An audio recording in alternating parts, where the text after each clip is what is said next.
اعوذ باللہ السمیع العلیم من الشیطان الرجیم من ہمزہ ونفخہ ونفثہ بسم اللہ الرحمن الرحیم۔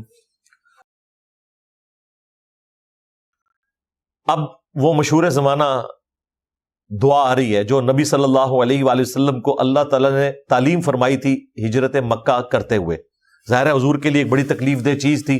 جامعہ ترمذی میں حدیث ہے، نبی علیہ السلام جب ہجرت کر کے جا رہے تھے تو پیچھے مڑ کر کعبے کی طرف دیکھتے تھے اور فرماتے جاتے تھے کہ تو اس زمین پہ مجھے سب سے محبوب جگہ تھی، لیکن تیرے رہنے والے مجھے یہاں رہنے نہیں دیتے۔ یعنی حضور مجبوراً اپنے شہر کو چھوڑ کے گئے۔ لوگ تو مدینہ مدینہ کرتے ہیں، آپ ذرا تصور کریں نبی علیہ السلام کی زندگی کے 52 سال مکے میں گزرے، ہاں آخری 11 سال مدینہ شریف میں۔ آپ ذرا اپنے اوپر دیکھیں کہ اگر آپ اپنی زندگی کے 52 سال جیلم شہر میں گزارے ہیں اور آخری 11 سال آپ کو کسی دوسرے شہر جانا پڑ جائے، آپ تصور بھی نہیں کریں گے یار میں تو اب لائف کنکلوڈ کر رہا ہوں، یہ کیا میرے اوپر مطلب آزمائش آئی ہے کہ مجھے سب کچھ چھوڑنا پڑ رہا ہے۔ جہاں میری پوری جوانی گزری، میں بڑھاپے میں آ گیا، جہاں میری بیوی دفن ہے، ٹھیک ہے، میرے رشتہ دار دفن ہیں، ہمارے سارے قبرستان ادھر ہیں، ہم کیسے چھوڑ کے چلے جائیں؟ اور نبی علیہ السلام کو چھوڑنا پڑا۔ کتنی تکلیف دہ چیز تھی۔ پھر دعا کی کہ مجھے اب ایسی جگہ پہ لے کے جانا ہے جو تجھے سب سے بڑھ کر محبوب ہے۔ مدینہ شریف مل گیا، لیکن وہ تکلیف اپنی جگہ تھی۔ 52 سال کی رفاقت والی جگہ چھوڑنا، تو پھر آپ کو یہ دعا سکھائے گی، وَقُلْ رَبِّ أَدْخِلْنِي مُدْخَلَ صِدْقٍ۔ اے نبی عرض کیجئے اپنے رب کے حضور کہ اے میرے رب مجھے سچائی کے ساتھ داخل کرنا، یعنی سرزمین مدینہ شریف میں، طیبہ میں مجھے سچائی کے ساتھ داخل کرنا، وَأَخْرِجْنِي مُخْرَجَ الصِّدْقِ، اور یہاں سے جو مجھے تو لے کر جا رہا ہے اللہ اس سرزمین مکہ سے خارج کرنا تو سچائی کے ساتھ، وَاجْعَلْ لِي مِن لَّدُنْكَ سُلْطَانًا نَصِيرًا، اور مجھے اپنی طرف سے مدد اور غلبہ عطا کرنا۔ اور وہ اللہ تعالیٰ نے سلطان النصیرہ کیا، انصار مدینہ کو حضور کا مددگار بنایا، مولا علی کو حضور کا مددگار بنایا۔ شیعہ تو اسپیسیفکلی یہاں سیدنا علی کو لیتے ہیں، لیکن صرف سیدنا علی نہیں ہے، انصار مدینہ ہے، مہاجرین ہیں، آپ کے جانثار ساتھی ہیں، سب کے سب آپ کے مددگار تھے۔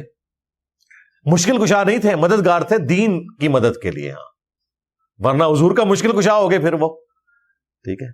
یہ کہتے ہیں نہیں مشکل کشا کی ضرورت ہے، اور اس طرح آیتیں پڑھتے ہیں تو نبی علیہ السلام کو کس مشکل کشا کی ضرورت ہے؟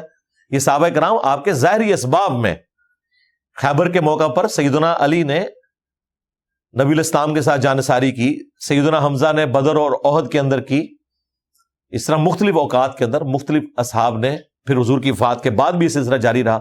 یہ دعا یاد کر لیں، جب کبھی ہجرت کا موقع آئے، کوئی مشکل آئے، کوئی جگہ چھوڑنی پڑے، بعض اوقات آپ کو اپنی جاب چھوڑنی پڑ جاتی ہے، بعض اوقات آپ کی دکان کرائے پہ ہوتی ہے، وہ کرایہ دار آپ سے خالی کروا لیتا ہے، بالکل تسلی سے خالی کریں اور دعا پڑھیں، ربی ادخلنی مدخل صدق واخرجنی مخرج صدق واجعلنی من لدنک سلطانا نصیرا۔ اور یہ میں آپ کو پریکٹیکل بتاؤں، میں نے یہ دعا مانگی ہوئی ہے اور اللہ نے بہت بڑا انعام دیا، الحمدللہ۔ 2017 میں جب مجھے پہلی دفعہ آفس کی طرف سے لیٹر ملا کہ جی اس طرح سیکیورٹی ایشوز ہیں تو آپ ریٹائرمنٹ لے لیں اور آپ کی سیکیورٹی ریووک کی جا رہی ہے، مجھے ڈائریکٹر نے بلا کے، وہ بیچارہ ڈرتے ڈرتے میرے ہاتھ میں پکڑا رہا تھا کہ جی یہ کیا ہوا جائے، مجھے کیا پتا تھا میرے لیے اللہ نے فیصلہ کیا کیا ہوا ہے۔ ہمیں تو یعنی وہ مکی زندگی سے مدینے کی زندگی میں اللہ تعالیٰ داخل کر رہا تھا۔ اس سے پہلے تو آپ کو پتا ہے کہ کام کا والیوم کیا تھا، ہمارے تو 1 لاکھ بھی سبسکرائبر نہیں تھے، ویورشپ بھی اتنی نہیں تھی۔ ایک دن مجھے فرحان بھائی نے بتایا کہ جی 80,000 لوگوں نے اس مہینے ہمارا چینل وزٹ کیا ہے، ایک مہینے میں نے کہا یار 80,000، ہمارے درس میں اس وقت 80 لوگ ہوتے تھے، 80,000 مہینے میں، اور آج اللہ کے فضل سے روزانہ 3 لاکھ 4 لاکھ 5 لاکھ، بعض اوقات 8-9 لاکھ بھی لوگ ہمارا چینل، صرف آفیشیل چینل وزٹ کرتے ہیں، دوسرے چینل تو چھوڑ دیں۔ تو یہ ساری دعوت کی جو برکات اس بڑے لیول پہ پھیلی ہیں، اس کے لیے ان پٹ دینے کے لیے آپ کو ٹوٹلی وقف ہونا پڑتا ہے۔ تو میرے تو وہم و گمان میں نہیں تھا. ظاہر ہے 2008 میں کام شروع کیا تو 9 سال تک تو میں پیرلل میں لے کے چلتا رہا نا. 2017 تک جاب بھی کر رہا تھا, ویکینڈ پہ ریکارڈنگز ہوتی تھیں, دعوت کا کام چل رہا تھا.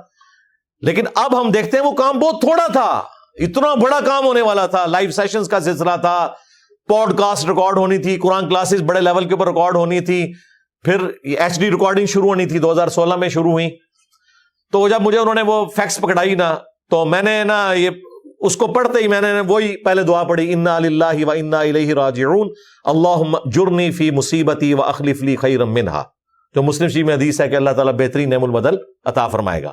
دوسری دعا میں نے یہ پڑھی تھی, ربی ادخلنی مدخل الصدق و اخرجنی مخرج الصدق واجعلنی من لدنک سلطانا نصیرا.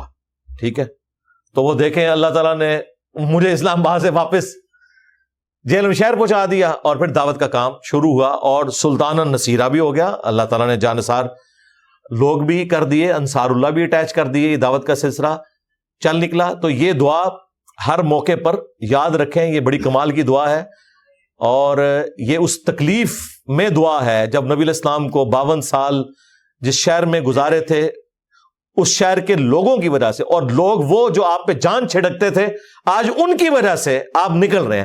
جو صادق اور امین کہتے تھے وہ آپ کو آج مجنون, ساحر اور شاعر کہہ رہے ہیں. نعوذ باللہ, کتنی تکلیف دہ چیز ہے. ٹھیک ہے, اور آپ نے یہ دعا پڑھی, اللہ تعالیٰ نے آپ کی مدد فرمائی. ہجرت مدینہ کیا ہوئی ہے, 125 بندے مسلمان تھے مکہ شریف سے نکلتے ہوئے, اور اگلے 13 سے 14 سال کے اندر 13 سالہ مکی دور میں 125 مسلمان, اس سے اگلے 13 سال کے اندر رومن اور پرشین امپائر بھی گر چکی تھی.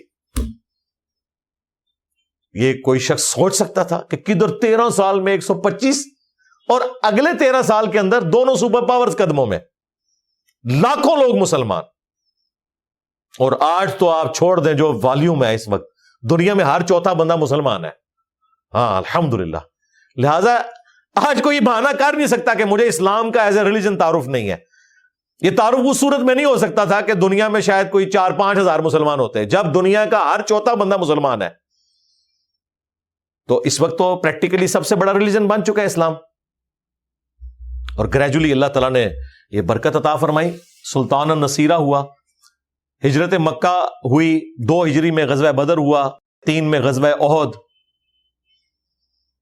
5 میں غزوہ خندق, 6 میں صلح حدیبیہ, 7 میں غزوہ خیبر, 8 میں فتح مکہ, اور 8 ہی میں غزوہ حنین. 9 ہجری میں غزوہ تبوک جو رومن امپائر بھاگ گئی. 10 میں نبی صلی اللہ علیہ وآلہ وسلم نے حج کیا, اور 11 کے سٹارٹ میں آپ کی وفات ہوگی. اور پھر ساتھ ہی سیدنا ابوبکر خلیفہ بنے.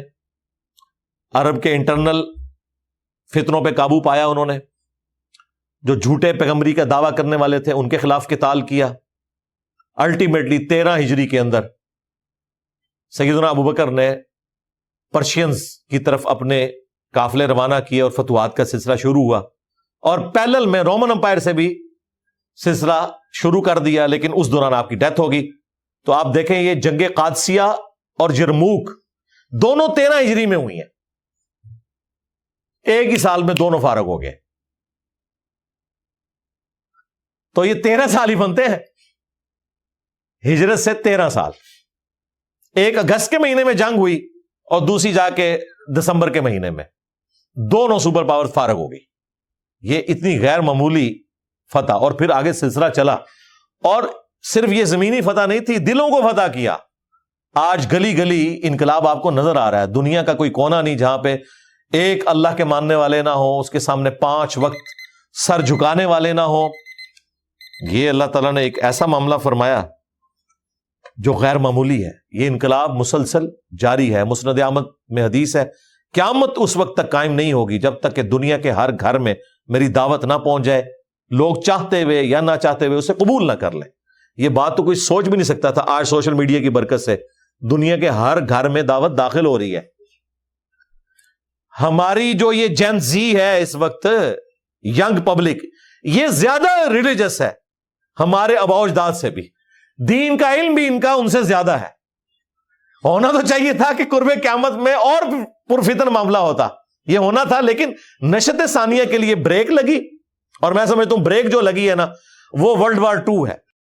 یہاں سے پھر ریورس سلسلہ شروع ہوا ہے، مسلمان ملک بننا شروع ہو گئے، اور اس طریقے سے دوبارہ سے مسلمانوں کو آزادی ملی، اور اب آہستہ آہستہ امام محمد مہدی علیہ السلام کی طرف یہ قافلہ رواں دواں ہے. ہو سکتا ہے 200 سال لگیں، 300 سال لگیں، 500 سال لگیں، وہ اللہ کو بہتر پتہ ہے، لیکن ایک سلسلہ جاری ہے اس حوالے سے. وَقُلْ جَاءَ الْحَقُّ، اور اے نبی فرماؤ کہ حق آ گیا، وَزَهَقَ الْبَاطِلُ، اور باطل مٹ گیا. إِنَّ الْبَاطِلَ كَانَ زَهُوقًا، اور بے شک باطل تو ہے ہی اس لیے کہ اس کو مٹا دیا جائے، وہ مٹ ہی جانا ہے. وقتی طور پر کچھ ہوگا لیکن الٹیمیٹلی وہ مٹ ہی جائے گا. سورۃ الانبیاء میں اللہ تعالیٰ نے فرمایا ہم حق کو باطل پر دے مارتے ہیں اور وہ اس کا بھیجا نکال دیتا ہے. یہ بعض اوقات لوگ ہمیں بھی کہتے ہیں نا آپ نیگیٹو ورڈز کیوں یوز کرتے ہیں، قرآن میں بھی استعمال ہوئے میں. حق کو باطل پر دے مارتے ہیں، وہ اس کا کچومر نکال دیتا ہے. تو آپ سے پوچھ کے قرآن نازل ہوتا تو اس طرح نہ ہوتا، ذرا سوفسٹیکیٹڈ سے الفاظ ہوتے ہیں جی، حق اور باطل ٹکراتے ہیں اور پھر حق کو شرافت سے فتح نصیب ہو جاتی ہے. نہیں، اللہ کہہ رہا ہے کچومر نکال کے رکھ دینا ان کا. حق باطل کا کچومر نکال کے رکھ دیتا ہے. لہذا پھکی، اینٹی وینم، الزامی جواب یہ تو بہت چھوٹے ہیں. اللہ تو کہہ رہا ہے کچومر نکال دینا ہے حق نے باطل کا. اور یہاں پر آیا کہ حق جب آتا ہے تو باطل مٹ جاتا ہے، اور باطل ہے ہی مٹنے کے لیے. اللہ تعالی ہمیں حق کا ساتھ نصیب فرمائے اور حق پر ثابت قدم رکھے. سبحانک اللہم وبحمدک، اشہد ان لا الہ الا انت، استغفرک واتوب الیک، وما علینا الا البلاغ المبین. جزاکم اللہ خیرا. آخر پر میں